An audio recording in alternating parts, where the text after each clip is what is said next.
Brazil. Before joining ID, Institute of Design, Carlos served as faculty member at Parsons School of Design in New York, where he was instrumental in developing of undergraduates and graduate programs in strategic design and transdisciplinary design. In 2014, he received the Distinguished Teaching Award by the new school for his innovative pedagogy in graduate design studies and projects. Carlos' research interests includes the areas of design strategy, open innovation, and sustainable solutions. The central question of this research is how can design affect lives and well-being of people and communities by leveraging the interconnectivity of markets, technology, environments, finance, and social networks. In 2019, Carlos received $100,000 grants from the Bridge Foundation for the Flag Calumets Research Project, part of a partnership between the Institute of Design and the Calumets Cooperative. So, Carlos, again, thank you for this kind participation. And please correct me if I mistake. By mistake, I didn't present you solely. As you want, please do your communication. Thank you. Primeiro começando com o português, agradecendo, Daniel, pelo convite, e bom dia para todos que podem entender o português e pelo convite da universidade para participar dessa conferência. Thank you very much, Daniel, for the invitation. It's a great honor to be participating in the National Meeting of Research in Music, Arts, and Design. And I can see on the screen the audience. So hi to everyone. Unfortunately, I could not be in beautiful Portugal to be in person, but I appreciate the opportunity for doing that online and having the interaction here with the audience. My goal is to do a presentation for about half an hour, and then we can open up for about 20 minutes for discussion. So I really love to have the opportunity for people to make questions and answers, and we have a discussion today here on my presentation. So the main theme of the research today will be about what research does a PhD in design do, how and why it is relevant. Let me just put a quick context here on this presentation. I'm a faculty member at the Institute of Design in Chicago. For those who are not very familiar with the Institute of Design, it was when Moholy-Nagy, one of the faculty members and directors of the Bauhaus, he went to the United States and he went to Chicago and he created the new Bauhaus.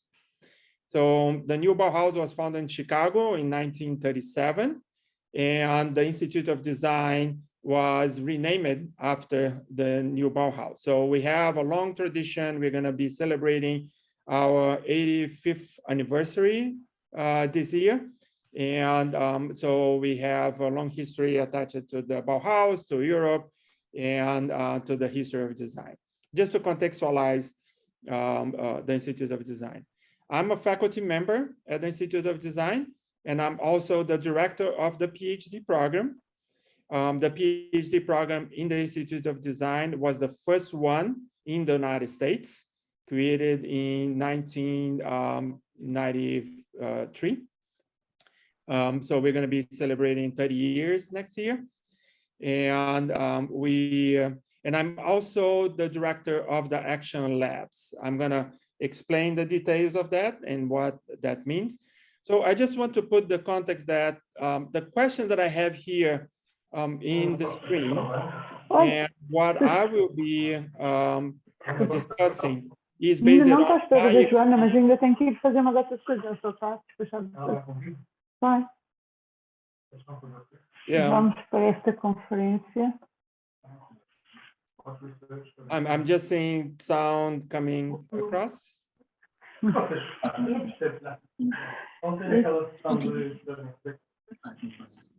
Foi surreal. Não é?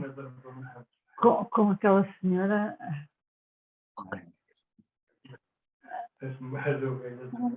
Não, o povo percebeu o que é que estava a passar. O problema ali foi que ela continua a achar que o governo é que tem que suportar estas merdas todas.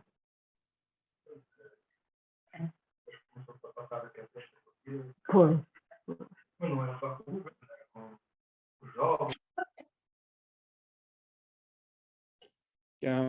Should I continue or should wait?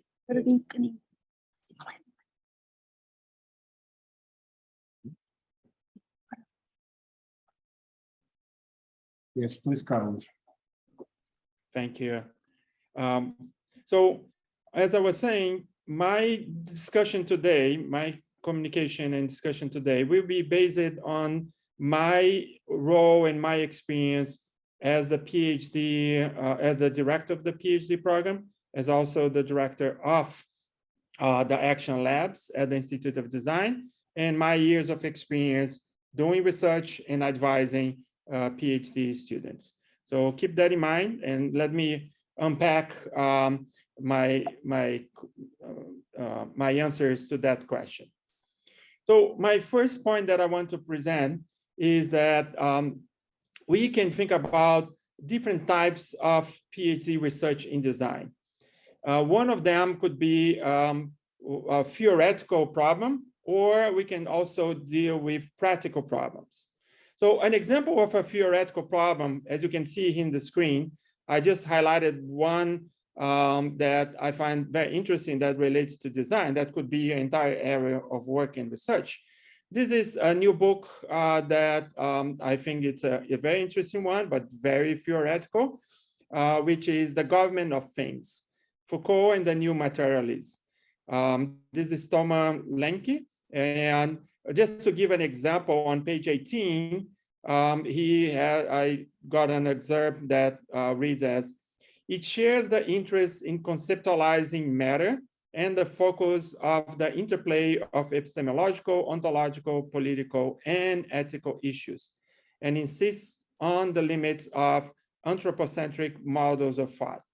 So basically, it's a book that talks about the impact of things in the world, talking about materialism, like things matter, the things, the objects, and material world, they have a life, and they also can have impact in the world. Can be natural things, can be artificial things, but they matter.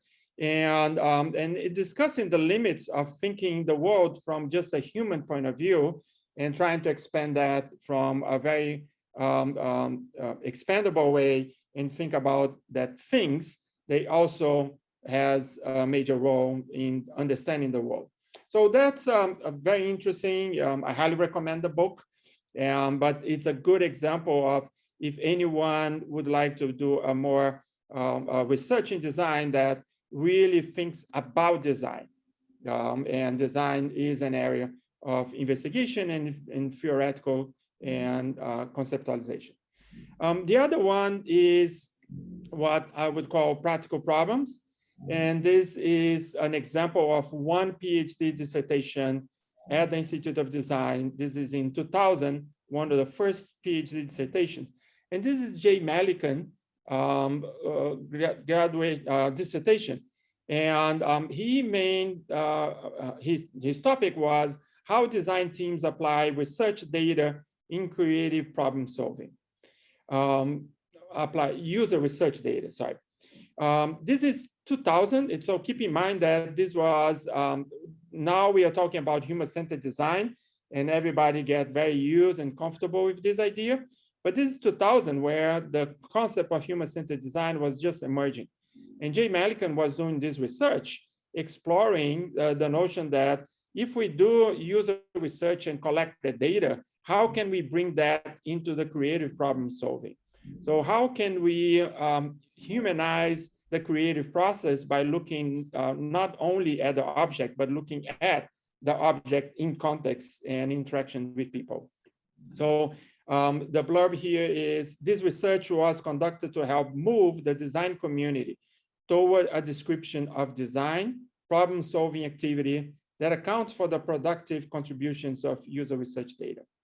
So the main point that I want to differentiate here is this notion that there are the theoretical and practical problems. At the Institute of Design, we focus heavily on the practical problems. We look at design as a practice. We look at the knowledge of design is the know-how of designing. So the practice of designing, the know-how of knowing how to do things, is where we focus our work.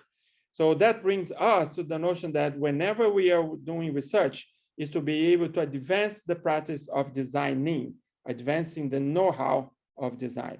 And in that way, we look for practical problems, meaning we look for the design practice and what are the limitations of design practice today, and what new methods, new tools, new practices, new techniques, and concepts and frameworks need to be developed to be able to move the design practice ahead. So keep that in mind. So this is an example. I wanted to show this screen here just to show how that applies into practice. This is a picture that we have from our former dean, Dennis Whale, in the middle, visiting Waymo. Waymo is the ride sharing, the autonomous ride sharing. So there's no driver here, from Google. So this is a company from Google, and they are exploring how to develop the software for autonomous vehicles. And both John and Ryan Powell, they are graduates from the Institute of Design. They are master students, and they work at Waymo. And Ryan was talking about that his biggest challenge is, as machine learning and AI, artificial intelligence, begin to make their way into different products, designing the framework or the systems for how something might operate is a new space for designers.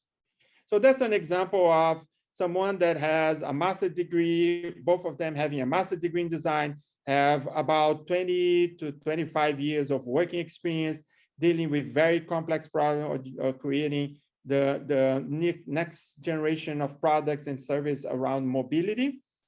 And they have now to confront the challenge of computation, meaning machine learning, AI, as part of the design activity.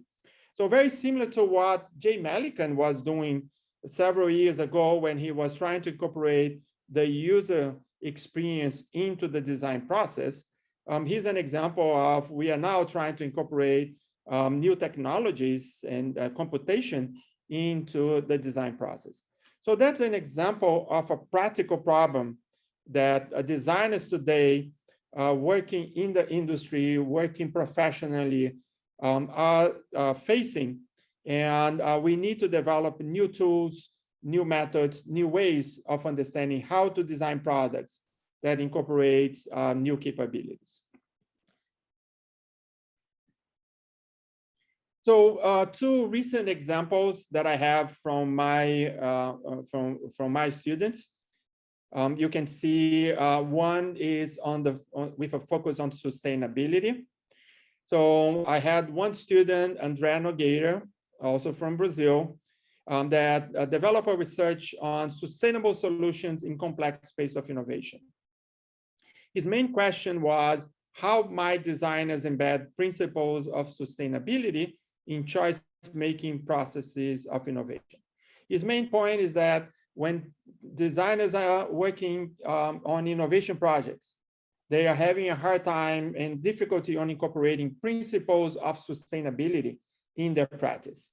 They have a lot of values. They have a lot of beliefs. They want to incorporate sustainability. They believe on the need of incorporating sustainability, but in practice, when they are really working through the methods, the process of designing a product, they don't know how to incorporate those principles. So that's, again, another example of a practical problem that we work on our PhD program. So Andrea Nogueira created this thesis, and if you look in Google, you're going to find the thesis and be able to download the work. I'm not going to go in details here. I just want to frame and explain to you what kind of PhD work that we do, and why is that relevant. The second example that is someone that just graduated now in May, and this is Jessica and Miharhi, and she did a work on sense making for power symmetries in anti-oppressive design practice. Kind of fancy title, but her main research was about how might professional design activities become embedded with concepts of justice and power to include information about systemic oppression. The main point about Jessica's work was that today, when designers, especially UX designers and programmers and computer scientists, they are working on innovation on new technologies, especially digital technology. They are embedding into the programming of those solutions a lot of bias and a lot of structural discrimination related to gender, related to social status, related to individual preferences. So the bias that we have in the analog world are being translated into the digital world as we create the digital transformation. So a lot of the surveys from how you select a movie on Netflix, or how do you select a ride on Uber, and on and on and on, like all the digital applications, and how do you search for a doctor and make an appointment. All those things, they have a lot of scripts and programming, and they include a lot of bias and structural discrimination into those services. So her work was exactly to identify how UX designers, how designers in general, they work on creating algorithms and scripts on digital service, and trying to understand how can we bring concepts of justice and power to be able to inform how to design for equity. So again, here are two examples of looking at the design practice and looking at the know-how of designing as we have today, looking for the deficiencies, looking for the limitations, and looking for doing research in areas that we can advance the practice of designing. So one of them is knowing how to incorporate principles of sustainability.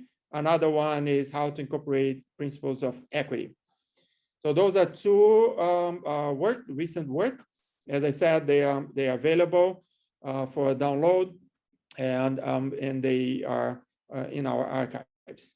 So great work for you to take a look and give a great example of the work that we do. Now, I want to step back for a second. In the overall research, I gave you two examples of research in terms of focus areas of our research, one being sustainability and another one being equity. Those are pressing issues of today. And I also mentioned that we could make choices in terms of doing research that are more theoretical and more practical, more applied. And most of our work is focused on the applied research in the design field. So applied research, we focus on new areas. But I want to show you here what is the general ecosystem in which we operate our type of research. And this, again, is to address the question about design research. How do you conduct design research? What type of design research should we be doing? and how we go about doing this kind of research.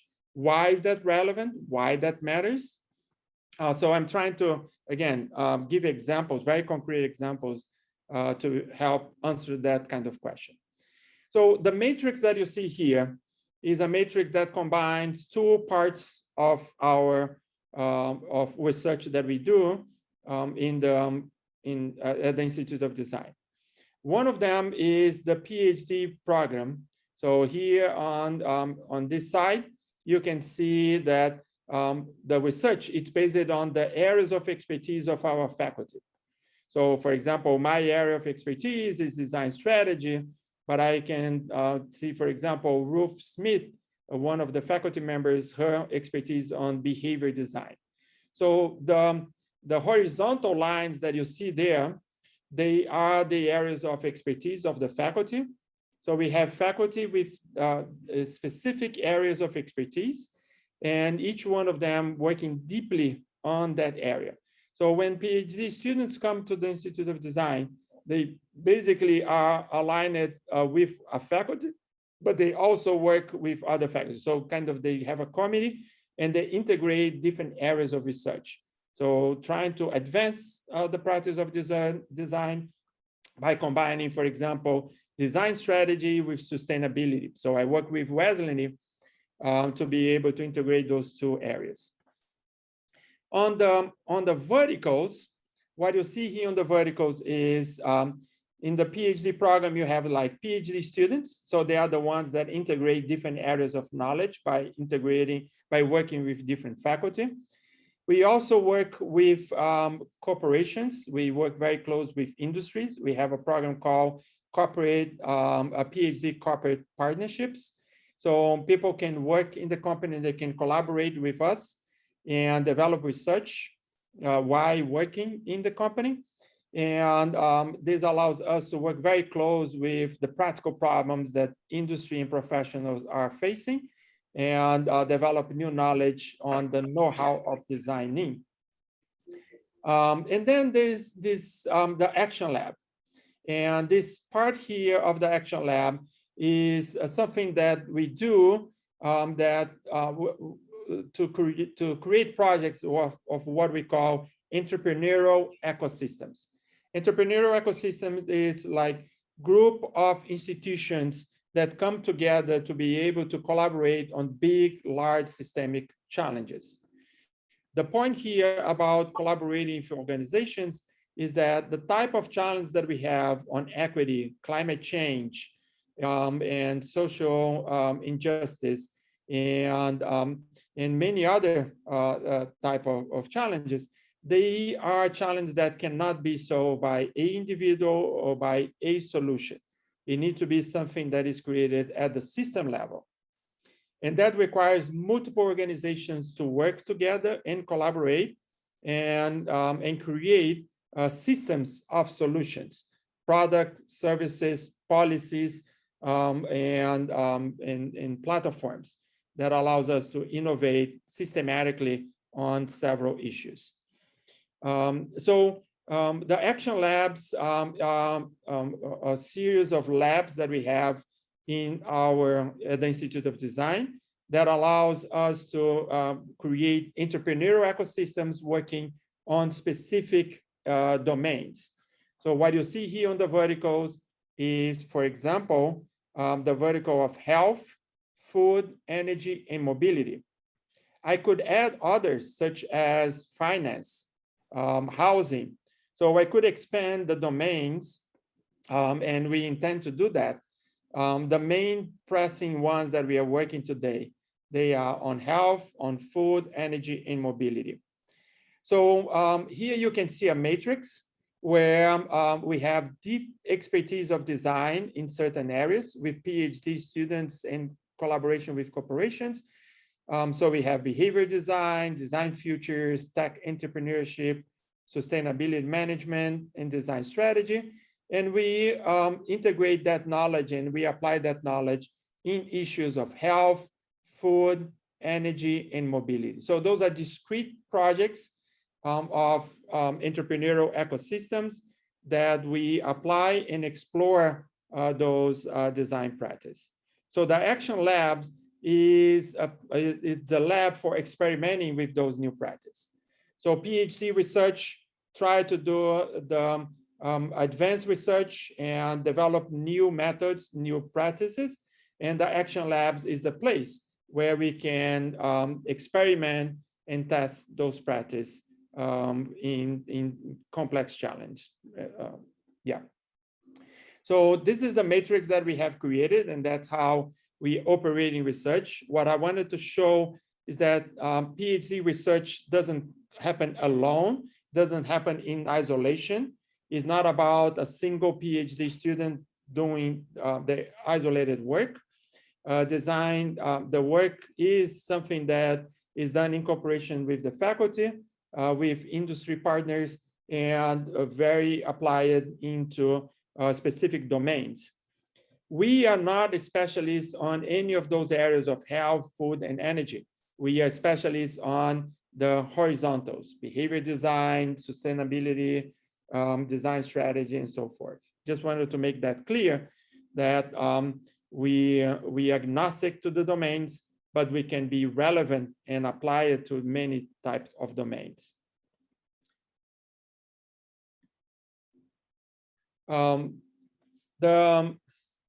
The next slide is to show where we like to position the work that we do on the action labs, and showing that there are multiple types of labs and centers in many universities and nonprofit organizations and think tanks. And they are distributed in a way that if you think about what is the purpose of the research, it can be for discovery on the bottom or for impact. Most of the work that we do on the PhD level, they happen at the discovery level. It's to discover and develop new and advancing the design practice. But the work that we do on the action labs is to focus on impact. That's why we are domain specific. We work on how do we bring the know-how, the new knowledge in behavior design, and apply that into the food industry. The other thing is also that the research can be very focused on a sector, as I said, food, energy, or can be very purpose-driven. When I mean purpose-driven is like, as the action lab, it can be applied to many different domains, but the goal is to deal with, for example, the sustainability or equity. So it's kind of more agenda-driven, it's purpose-driven, and applied to many sectors. So if you take one example of the Earth Institute at Columbia University, is an institute that is very focused on discovery and purpose, okay? Right now we have the New European Bauhaus. It's a very interesting new development, and I would classify that at working at the middle of impact and discovery, but very purpose-driven. Here on the left, you're going to see, for example, that the Energy Policy Institute at the University of Chicago is very focused on the sector, energy, but is focused on impact, trying to bring impact into the energy sector. So you can see here different centers, how they are organized, and these are not the PhD programs of those institutions. These are centers, think tanks, and research labs.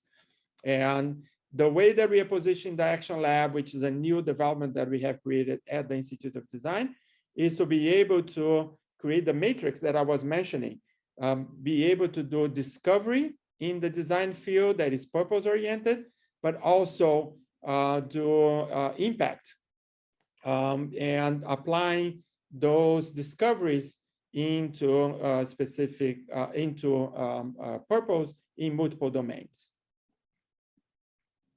So I'm gonna now quickly give you 3 examples of projects that we have been working on. This would help you understand what are the types of projects that we do on the Action Labs, and how do we bring the discoveries from the PhD research into specific projects and to impact. As I mentioned to you, when we're focusing on purpose, as I show in the matrix, we are addressing issues of sustainability, equity, and intelligence. Intelligence here being computation. So when we're talking about machine learning, talking about artificial intelligence, we are talking about the multiple types of intelligence. We're talking about the intelligence embedded in communities and history and culture. So there are multiple types of intelligence that we are working on and trying to incorporate them together. So those are the kind of the main purpose and agendas that we bring to those projects. Part is because those are critical agendas and critical challenges that we are facing, and we need to develop the know-how of designing with those agendas. The specific project that you have here was addressing the question of how might we increase food security in a diversifying, growing senior population. So in the United States, senior population, as many parts around the world, it's growing. And not only it's growing, but it's also diversifying. As they diversify solutions of how to provide food and meals on a daily basis for the senior population has become a major challenge. So the traditional supply chains of providing food for seniors, they don't work anymore. They are limited, and because of the needs and conditions in which seniors live in their home has dramatically changed. So we did a project on understanding the specific context of senior living in the United States in a very diverse population, and trying to understand how could we bring food security, meaning being able to eat 3 meals a day, but addressing at the same time issues of equity, sustainability, and intelligence. So this is a long project. If you look at the Institute of Design website, you're going to find this project over there, description, the report, and a lot of details about that project. I'm not going to go in depth because that will require an entire presentation, but I just want to show you that our main work is in this notion of complex space of innovation, and we are developing design practices that work on multi-systems. So, for example, here we have the delivery system. Here we have the volunteering system. Here we have the donation of food system. We have communication system. So there are multi-systems that are all come and intersect at the same time for a problem like that. Multi-stakeholders, there are companies, there are volunteers, there are NGOs, there are government, there are seniors, there are the families. All of that is part of a large stakeholder group that are engaged in those projects. So we are not designing for a single user anymore. We are designing for multi-stakeholders. It's multi-level because it requires solutions at the communication level, something that people can see information on their phone, on the neighbor knocking their door, but this also requires databases, and this requires policy at the government level. So multi-level solution, because it goes from very high-level policy into a very mundane ways of communicating between neighbors. And multiple intelligence, as I said, intelligence that goes from knowing that that person has, for example, a Chinese background and she doesn't like chicken to be frozen. That's a kind of a cultural preference. So the intelligence of culture, as well as the intelligence of a database that knows what that person health condition is and needs that they have. So this is one of the projects to exemplify how we bring PhD research and the Action Lab projects into realization. The next project here is about mobility, and is a project that I just finished this past semester. We finished in May, which is a project about parking, and so fines and fees on mobility, like if you speed the limit, if you park in the wrong place, and if you do any violation of the regulations around mobility, like parking, driving. These are the fines and fees that sustain a lot of the infrastructure in the cities, like the paving, the traffic lights, the traffic police. So all those are things that are sustained by the fines and fees.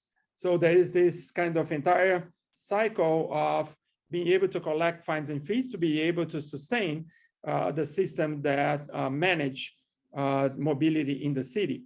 But we detected that, and we researched, there is a lot of inequities into that.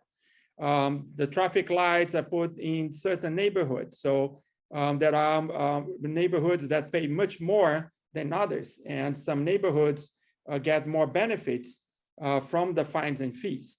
There is a lot of discrimination on how people stop people that are doing traffic violations. So there is a lot of issues related to equity and justice, as well as sustainability. How do we incentivize people to drive less and use more public transportation? So how do you change the fines and fees that were designed many decades ago based on when there was no issue or problem, or we were not aware yet of issues of sustainability, and when equity was not yet as a major agenda in any of the projects. And we didn't have also the artificial intelligence and machine learning and digital transformation that we have today. So this is a project that took into consideration all those factors and looking at the fines and fees in Chicago.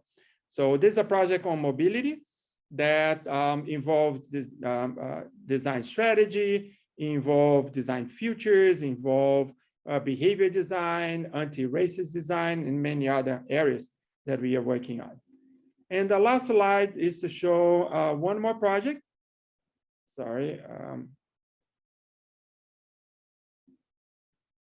Yep. So the last project is around, is on energy.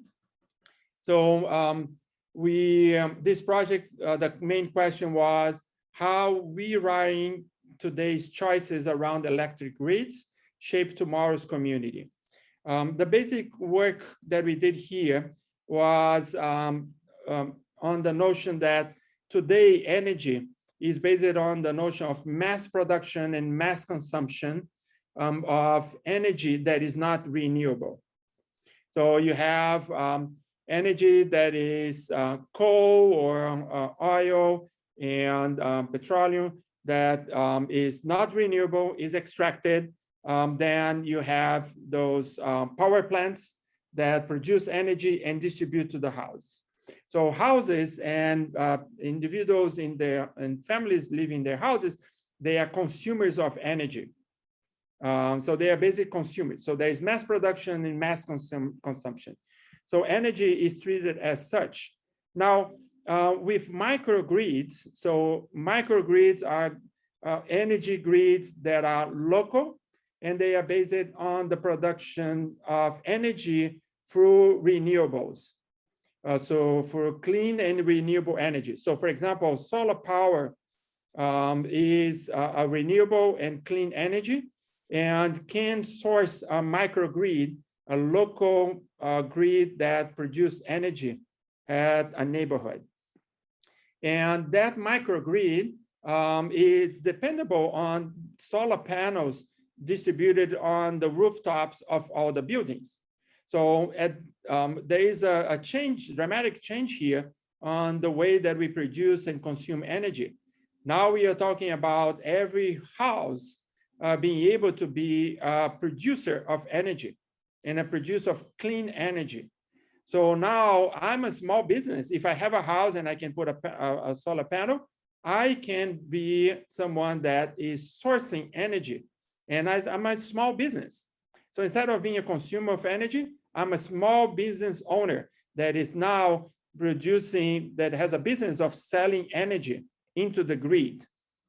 So how would be the transformation of communities once every homeowner would become a small business in their community, producing energy and also consuming energy?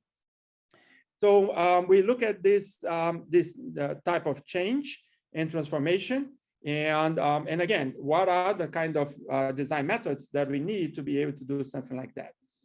Again, those are projects that requires us to think in terms of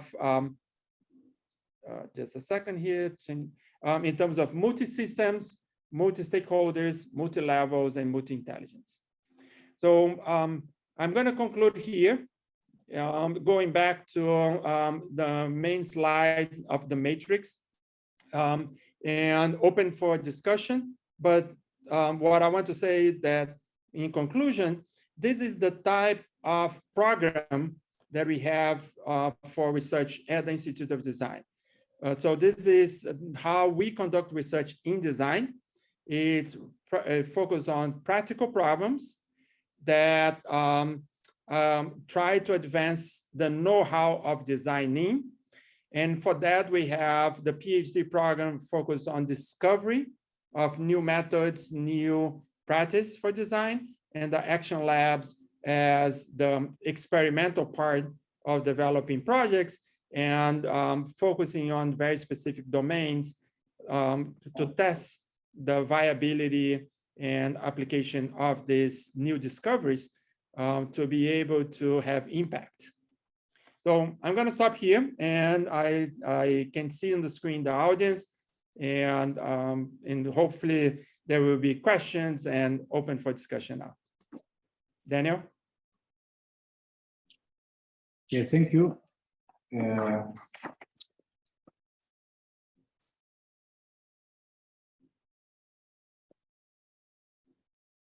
Carlos, maybe it's better if you stop sharing the screen. Okay. It allows us to see it better. I think English part is better. Thank you. So I ask if there is any questions for Carlos Teixeira. Okay, there is one. Yeah, you're working with the framework of PhDs. Do you really think? I'm sorry, Carlos, can you hear? So far, so good. I'm trying to pay a lot of attention, and if not, if I cannot understand the whole question, I would ask anyone to, like you, to repeat. You're working within the framework of PhD. Do you think that's even a reasonable framework to work within? Other, for example, Australia and New Zealand have doctors of visual arts, which have a very different kind of emphasis, kind of close to what you're doing. You're being stuck within the American system. Do you really think that the idea of trying to go towards what is the traditional structure of PhD and fit in with that is even a sustainable and reasonable direction to continue? So I couldn't understand what all you said. I wasn't sure what is exactly the question. I mean, you're working within the structure of PhD. Do you think that really is a proper structure, or do you believe that there will be other and better ways to do the equivalent of a doctorate within design that don't need to fall within the structure of PhD per se? Great, great question. This is, we have to understand that this is one way of doing, this is not the a way of doing. So don't take that as the standard or the only way or the right way. This is just one way of doing. I think that the PhD, so far, I think the PhD is the best structure that we have in place for doing that. If we want to change from the PhD, we're going to have to put a lot of structure in place to do other kinds of research. And that's not that easy. But the reason why I think the PhD is the right place is because I believe that a lot of the PhD in design has traditionally emerged from how universities have structured PhDs in the past. And we have done the PhD on the same model. And only now we are realizing what are the limitations of a traditional model of a PhD. The question is, do we change and do in a different way? Or do we say that the PhD, as it was conceived by the other fields, science, humanities, is not the right model for design? So design needs to show and explain and develop what is the right model of doing a PhD in the design field. So I don't think that we need to move away from the PhD. We just have to show that as latecomers in that process, to show that we should not be just doing the same as science and humanities. And there is a design way of doing a PhD, and it can be as rigorous and relevant and impactful as the other fields. And we don't need to do the same model. All that said, I think that there are the models of doctoral degrees. Harvard, they have the doctorate degree. Carnegie Mellon in Pittsburgh has created a doctorate degree in design, a DDES. And I don't know where they are on this. At the Institute of Design, there are several implications if we were to develop a DDES. So far, we haven't ventured in that direction, and the PhD has worked well for us. Again, this is the Institute of Design, and for us, it has worked. It doesn't mean that this is the way of working for all the other schools and universities. And one of the way of addressing the shortcomings of a PhD in design is, for example, to create the action labs. So the action labs is a new development. It's not part of the degree, but is a complement and work in sync with the PhD program. So we have to be careful of trying to pack everything into the PhD program, which is not the solution. Thank you. There is opportunity to a last question. Anyone? So I just take the opportunity, Carlos, to ask if you can give an example on how a student can, you help a student develop the idea of a PhD.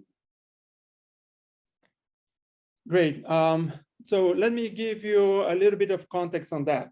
Traditionally, PhD programs, they have the application and admission process, which is every year around October, November, you start to apply to the PhD program and should be done with your application by, let's say, January, February. This is in the American, the US calendar, which is very similar to the European one. And you start on August, September, depending on the university, you start that. I'm saying that because this is a process that for me is very similar to what is admissions to the master's degree, which is you do your application, you send all your documentation. The difference in the PhD is that you submit, instead of a personal statement, you submit a research proposal. And then faculty review the process and identify the best candidates and select the students. Once they join the program, that's when the research proposal that they created is going to start to be debated, discussed, and reframe it. So traditional PhD programs, they wait until the candidate is in the program to be able to start reshaping and reframing the research proposal and the research project. at the Institute of Design, when I started as a director, I tried an experiment of changing that. At the Institute of Design, students, they are primarily aligned to work with a faculty member, so an area of expertise. So they work on the area with that faculty. So they are not admitted to the program. They are basically admitted to work with a senior faculty experience and expert on a topic. So the way that we did was to encourage applicants to reach out to us and talk to the faculty members very early in the process. And by doing so, they would write one paragraph of a research proposal, very early stage, very draft, and talk to several faculty members, not just one, but and explore what would be the potential topic. So the process that we have developed now is something that, on average, candidates, they engage for at least 6 months with the faculty members, doing several drafts of their proposal, even before they apply to the program. In that process, we discuss appropriate research proposals. If they are not well aligned with our areas of expertise, we don't continue the conversation. If the candidate or applicant is not interested on the discussions that we are having, they can drop the conversation, and there are many other PhD programs where they can apply. So basically, it's something that even before they officially apply to the program, they have to engage with us. There are basically 2 or 3 iterations of the research proposal. And once we start to be satisfied with the proposal, then we say, now you can officially apply to the program and go through the admission process. So we are not a program that decided to be open and everybody applies and then we decide. We only consider applications after extensive interaction with the faculty. And that's how all those proposals have been shaped, because they go through significant transformation when we engage in conversations and we provide readings and critical perspectives on their initial proposal. Thank you very much, and thank you for your communication. And we finish now. We are going to the coffee break. Thank you. Thank you very much.